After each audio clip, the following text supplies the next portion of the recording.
সতর্ক না করে বাঁধ খুলে দিয়ে অমানবিকতার পরিচয় দিয়েছে ভারত, এমন মন্তব্য করেছেন তথ্য উপদেষ্টা নাহিদ ইসলাম। আর এই বিষয় নিয়ে আন্তর্জাতিক আদালতে যাওয়ার ঘোষণা দিয়েছে বাংলাদেশ। তবে ভারতের পররাষ্ট্র মন্ত্রণালয়ের দাবি, তারা খুলে দেয়নি বাঁধ।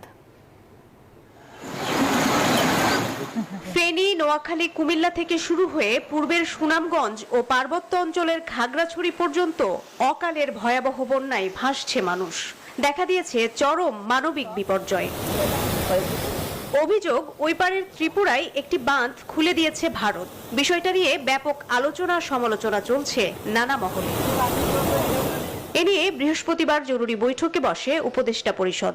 এক্ষেত্রে ভারতের বিরুদ্ধে অসহযোগিতার অভিযোগ তোলেন তথ্য উপদেষ্টা নাহিদ ইসলাম। কোনো ধরনের আগাম সতর্কতা এবং প্রস্তুতি নেবার সুযোগ না দিয়েই এই যে বাঁধ খুলে দেওয়া হয়েছে, এটির মাধ্যমে ভারত অমানবিকতার পরিচয় দিয়েছে